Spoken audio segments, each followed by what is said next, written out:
અમદાવાદમાં ફરી એકવાર આંગણિયા પેઢીમાંથી પૈસા લઈને જતા વેપારી સાથે લૂંટની ઘટના સામે આવી છે। નમસ્કાર મિત્રો, હું વિપુલ પટેલ, સમૃદ્ધ ગુજરાત ન્યૂઝ સત્યની સંગાતે। એક નજર આજના મુખ્ય સમાચાર પર।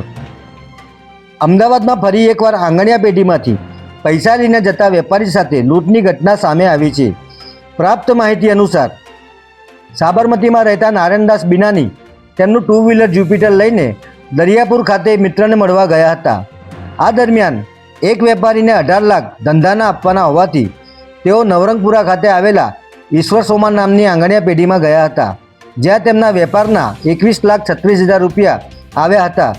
આ પૈસામાંથી તેમણે 18 લાખ રૂપિયા વાહનની ડેકીમાં મૂકી દીધા હતા, જ્યારે બાકીના 3,36,000 રૂપિયા ખભા પર ભરાવેલી બેગમાં મૂક્યા હતા અને પૈસા લઈને તેઓ જ્યુપિટર લઈને રખિયાલ ખાતે કામ માટે નીકળ્યા હતા।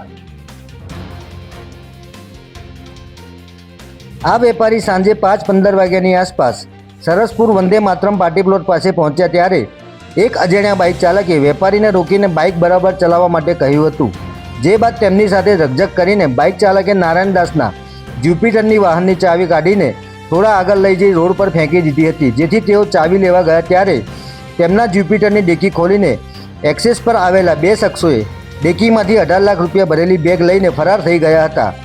બનાવની જાણ થતાં ઝોન 3 ડીસીપી, એસીપી તેમજ પીઆઈ સહિતનો પોલીસ કાફલો અહીં દોડી આવ્યો હતો અને મોડી રાત સુધી પોલીસે તપાસ કરી હતી। આ મામલે પોલીસે બે અલગ અલગ વાહન પર આવેલા અજાણ્યા વ્યક્તિઓ સામે ગુનો નોંધી તમામને ઝડપી લેવા ચક્રો ગતિમાન કર્યા છે। જય હિન્દ, જય ભારત।